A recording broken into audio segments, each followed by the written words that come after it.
세계 민주주의의 위기가 한 곳에 집중되고 있었습니다. 보국.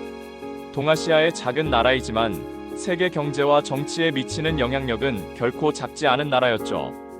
2025년 글로벌 민주주의 포럼 회의장. 전 세계의 정치학자, 국제관계 전문가, 그리고 국가 지도자들이 모여 있었습니다. 화면에는 보국의 통계 자료들이 띄워져 있었어요. 보국의 언론 자유도 지수가 작년 대비 60% 하락했습니다. 연구소 소장이 발표했습니다. 그뿐 아닙니다. 보국 정부는 지난 6개월간 야당 인사 130명을 체포했고 시민단체 활동을 전면 금지시켰습니다. 포럼장이 웅성거렸어요. 더 이상한 건 보국이 공산주의 국가인 소국과의 경제 협력을 대폭 확대하고 있다는 겁니다.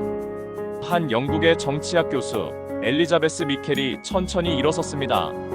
수십 년을 국제 정치를 연구한 전문가였죠. 제가 가설을 제시하겠습니다. 보국 정부 내부에 공산주의 이념을 가진 세력이 침투했을 가능성입니다. 소국에서 인구가 대량으로 이주했고 그들이 정부에 침투했을 수 있습니다. 포럼장이 침묵했습니다. 보국의 국민들은 민주주의를 사랑합니다. 하지만 정부에 의해 억압받고 있습니다. 더 심각한 건 청교국마저도 충분한 지원을 할 수 없다는 겁니다. 보국 정부가 거부하고 있거든요. 왜 그렇습니까?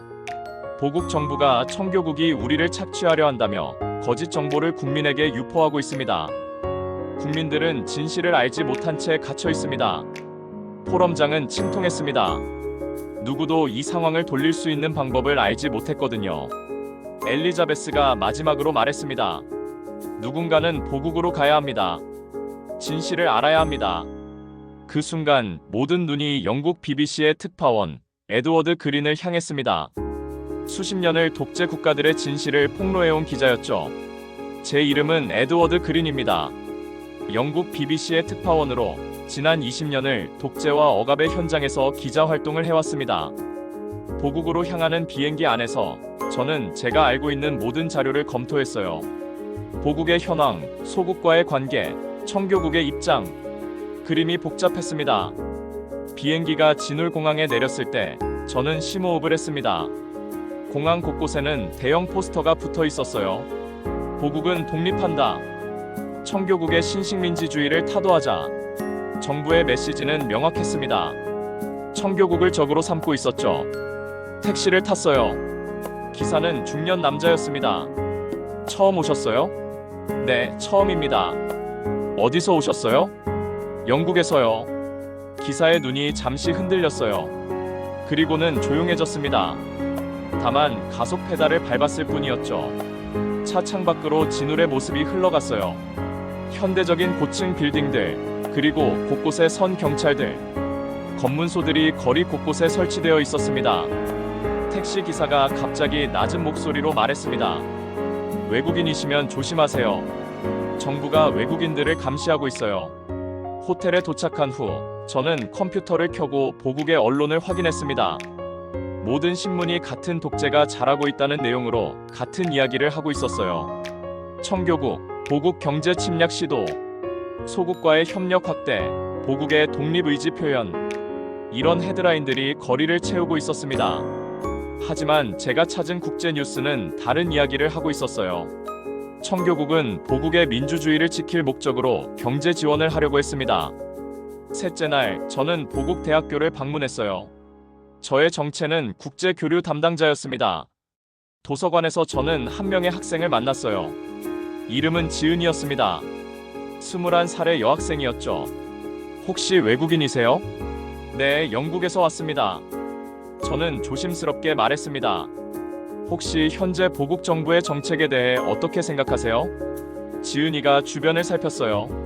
아무도 없는 걸 확인하고는 작은 목소리로 말했습니다. 정부는 거짓을 말하고 있어요. 무슨 거짓말입니까? 청교국이 우리를 착취한다는 건 거짓이에요. 청교국은 우리 민주주의를 지키려고 도와주고 있는데 정부가 그걸 감춰요. 저는 심장이 철렁했어요. 제 의심이 맞았다는 증거였습니다. 어떻게 알았어요? 우리 교수님이 말씀하셨어요.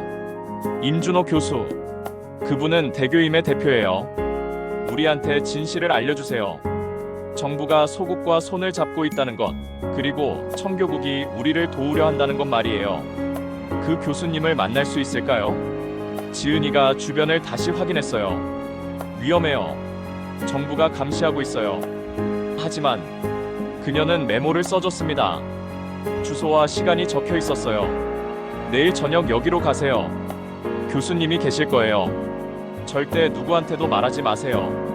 그날 밤 저는 메모에 적힌 주소로 향했어요. 좁은 골목길을 헤매다가 작은 서점을 발견했습니다. 이름 없는 서점이었어요.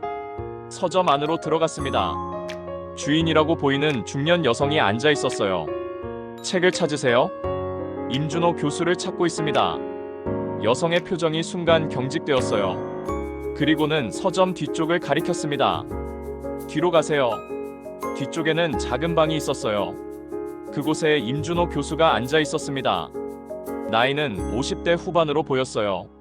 그의 얼굴에는 피로와 결연함이 함께 묻어났습니다. 당신이 그린이군요.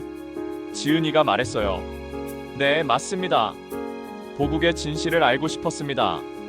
임 교수가 의자를 가리켰어요. 저는 앉았습니다. 정부는 더 이상 보국 국민을 대표하지 않습니다. 소국에서 대량의 인구가 이주했고 그들이 정부의 각 부처에 침투했어요. 지금 정부는 소국의 이익을 대변하고 있습니다. 증거가 있나요? 있습니다. 하지만 위험해요. 정부가 이걸 알면 체포됩니다. 임 교수가 한숨을 내쉬었어요.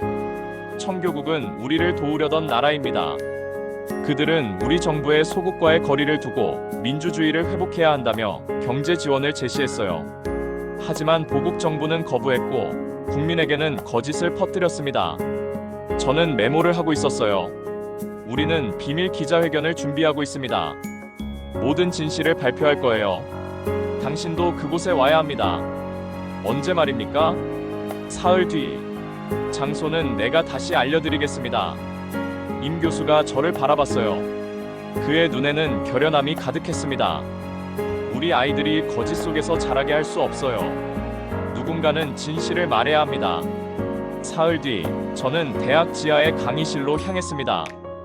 약 100여 명의 기자, 교수, 학생, 그리고 시민들이 모여 있었어요. 모두 진실을 알고 싶어하는 사람들이었습니다.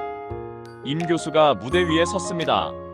그의 옆에는 5명의 대교인 교수들이 서 있었어요. 우리는 더 이상 침묵할 수 없습니다. 보국의 정부가 거짓을 말하고 있습니다. 그의 목소리는 명확했어요. 소국에서 대량의 인구가 보국으로 이주했습니다. 그들은 정부의 각 부처에 침투했습니다. 지금 보국의 정부는 소국의 이익을 대변하고 있습니다. 포럼장이 웅성거렸어요. 기자들이 카메라를 들었습니다. 정부가 발표한 청교국의 신식민지주의 협상이라는 건 거짓입니다. 청교국은 우리가 소국의 영향에서 벗어나고 민주주의를 회복하기를 원했습니다. 그들은 우리의 적이 아닙니다. 우리를 도우려던 나라입니다. 임 교수가 문서들을 들어올렸어요. 이것들이 증거입니다. 정부와 소국 간의 밀약, 청교국의 원본 협상안, 그리고 정부의 거짓 발표문입니다. 강의실이 소란스러워졌어요. 이건 큰 뉴스였습니다. 그 순간 경찰이 들이닥쳤어요. 무장한 경찰들이 강의실을 둘러쌌습니다. 해산하세요. 불법 집회입니다. 혼란이 일었어요. 사람들이 여기저기로 흩어졌습니다. 기자들은 계속 촬영했어요. 이건 너무 큰 사건이었거든요. 저는 임 교수를 보려고 했습니다. 하지만 경찰이 이미 그를 둘러싸고 있었어요. 그는 저를 바라봤습니다. 그 눈에는 말없는 말이 담겨 있었죠. 진실을 알리세요라는 말이요. 혼란 속에서 한 명의 여성 교수가 저를 잡았어요. 빠져나가요. 빨리. 그녀가 저를 복도로 이끌었습니다. 우리는 빠르게 계단을 올라갔어요. 당신 누세요? 임 교수의 동료예요. 임 교수가 당신을 맡겼어요. 이 문서들을 세상에 알려야 해요. 여성 교수가 커다란 봉투를 건넸어요. 저는 그것을 받았습니다. 이게 뭐예요? 모든 증거입니다. 정부와 소국 간의 밀약, 청교국의 협상안, 그리고 정부의 거짓 발표문 모두 비교할 수 있어요. 진실이 명백하게 드러날 거예요. 우리는 건물을 빠져나왔어요. 경찰 차량이 지나갔지만 우리는 이미 일반인 무리 속에 섞여 있었습니다. 호텔로 돌아간 후 저는 봉투를 열었어요. 문서들을 펼쳐봤습니다. 정부의 거짓이 명백히 드러났어요. 정부 마이너스 소국 밀양 문서에는 보국 정부는 소국의 정치 체제에 긍정적이고 보국 내 민주주의 운동을 억제할 것이라고 명시되어 있었습니다. 그리고 그 대신 소국은 보국에 막대한 투자를 하고 보국 정부 고위 인사들에게 뇌물을 제공할 것으로 기록되어 있었어요. 반면 청교국의 협상안에는 청교국은 보국의 민주주의 회복을 돕기 위해 경제 지원을 제공한다. 그 조건으로 보국은 소국과의 부정적 관계를 개선하고 민주주의 가치를 회복해야 한다고 명시되어 있었습니다. 이건 완전히 다른 이야기였어요. 정부의 발표는 진정한 거짓이었습니다. 저는 즉시 기사 작성에 들어갔어요. 이 모든 자료를 분석하고 정부의 거짓을 드러내고 청교국의 진정한 의도를 설명했습니다. 기사가 완성되었을 때 저는 본국으로 송고했어요. 제 에디터에게 전화했습니다. 기사를 받았어. 이건 대단한 특종이야. 내일 아침이면 톱이다. 저는 잠시 안심했습니다. 이제 세상이 알게 될 거라고 생각했어요. 하지만 그 생각은 오래가지 못했습니다. 다음 날 아침 저는 충격을 받았어요. 제 기사가 실리지 않았던 거예요. 에디터에게 전화했습니다. 뭐가 된 거야? 기사가 왜 안 나왔어? 에디터의 목소리는 무거웠어요. 상층부에서 전화가 왔어. 보국 정부로부터의 외교적 압박이었다. 기사를 싣지 말라고. 그리고 너를 추방하겠다고. 뭐? 추방? 정부가 너를 외국 언론 선동죄로 고소하기로 결정했대. BBC는 이런 외교 문제를 감당할 수 없어. 미안해, 그린. 넌 보국을 나가야 한다. 저는 무언가가 무너지는 느낌을 받았어요. 제가 죽을 각오로 모은 증거와 이야기. 그 모든 게 출판될 기회를 잃었습니다. 호텔 체크아웃을 준비하고 있을 때 호텔 직원이 왔어요. 손님, 경찰이 찾아왔습니다. 저는 빠르게 짐을 챙겼어요.